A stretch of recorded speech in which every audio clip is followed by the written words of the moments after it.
Welcome to Chanel the latest.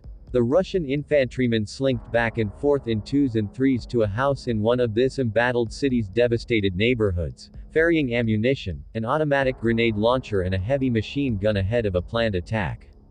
Hidden in a high-rise, a pair of Ukrainian soldiers watched it all on a feed from the consumer drone they were piloting. One of the pilots, whose military nickname is Leova, trained the camera on a pair of soldiers next to the house. "I see two, moving," said the other pilot, who calls himself Tezka, speaking into a chat server. In a basement a few miles from the house, commanders from the 251st Battalion studied the drone feed. They barely seemed to notice the steady beat of incoming fire or the bup of a barrage of rockets, even when one landed close enough to shake the floor. The battalion's mortar commander, who goes by the name Zeus, called up the GPS coordinates of the house on a tablet, pressed a drop-down menu to select a weapon and ordnance type and put the information into a ballistic calculator.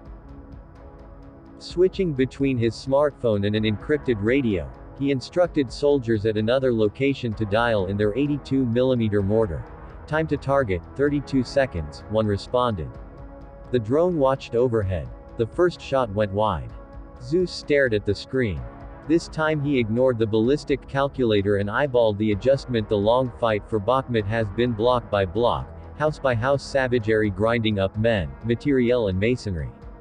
But backing it is a parallel sort of combat, one that juxtaposes 19th and early 20th century weapons such as artillery and mortars with 21st century consumer tech, drones, messaging apps, teleconferencing services, satellite internet terminals, cloud sync mapping software.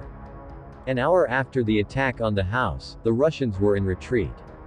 Another round took out their cache of explosives.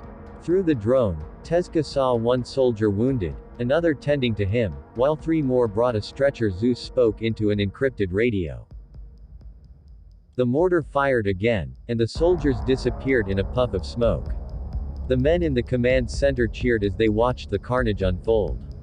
One soldier lost his helmet as he crawled and then limped. Another staggered away. A third blast bloomed near them as they escaped, leaving behind at least 4 dead and 1 wounded. On Thursday, Russia's defense ministry announced that its forces had encircled Bakhmut.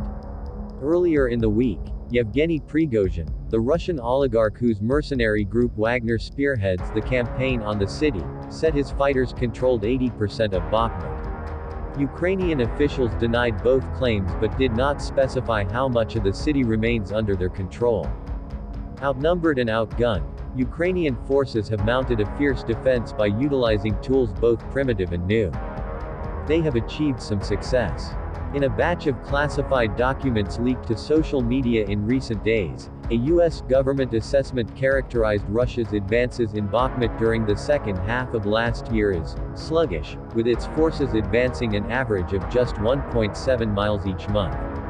The Times could not verify the authenticity of the document. Still another document, based on the state of the battle on February 25, quoted a Ukrainian military commander saying his forces had only one path to resupply.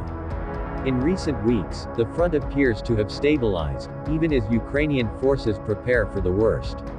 3 miles outside Bakhmut, near the village of Kalinina, they were digging trenches for a new defensive line in case they had to pull out.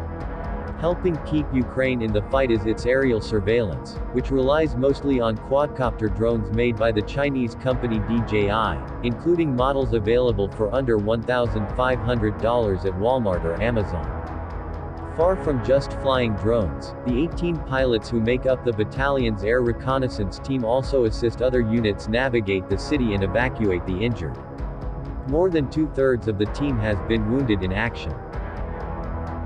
The pilot's day begins before dawn with breakfast from whatever supplies the brigade can smuggle in. A chunk of moldy bread. Some salo pig fat or oatmeal. Under a faint light bulb in the basement, they pack the drones, 20 batteries, cable and antenna, a Starlink terminal and enough food to last their 12-hour shift. They don bulletproof vests and carry their assault rifles, then step out for their stealth run to one of their positions, which must be above ground to maintain signal.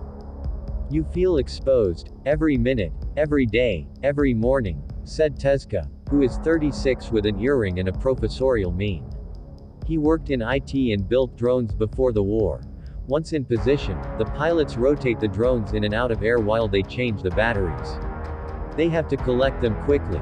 The shelling is ceaseless, and some of Bakhmut's few remaining residents have stolen the drones when they land. Drones have also been shot down. But a bigger danger is the Russian army's electronic warfare abilities, which dwarf Ukraine's. In other parts of the country, pilots have jury-rigged drones to drop munitions on their enemies. But because Bakhmut's area is small and Russian jamming powerful and constant, the drone wouldn't get a chance to get close enough. On the other hand, that can also be an advantage, said a 30-year-old pilot who goes by the name Macarena and worked in copywriting before the war. Or camouflaged because there's so much signal interference it's hard for them to identify the direction we're flying from, he said. Tezka was tinkering with so-called kamikaze drones that fly into their target and detonate, like the Iranian drones Russia has deployed to devastating effect in Ukraine. One evening, he took out a small quadcopter he was working on. It could fly more than 40 miles per hour with a brick of plastic explosive attached to its belly, but he still needed to perfect the detonator mechanism. Like others in the battalion, Tezka was part of the Territorial Defense Forces, a civilian volunteer force originally employed to man checkpoints and defend local areas. That changed in June when military commanders expanded the force's remit to bolster army troops. Tezka and the rest of the 251st were deployed to Bakhmut more than a month ago, supporting other units, including other drone pilots, in an increasingly desperate defense. That they were now fighting in the war's longest and bloodiest campaign reflected the government's strategy, saving its top troops, trained and equipped by Western allies, for a do-or-die counteroffensive expected to begin soon, while throwing whatever it had left to prevent a Russian advance. But in the meantime the 251st was tired, the tension of being constantly hunted by the Russians' barrage wearing on them. What was my worst moment in this war? Said Leova, 29, whose wife is due to give birth to a daughter in May. Every morning, because the circle around us is closing. Exacerbating their exhaustion was frustration with continuous ammunition shortages.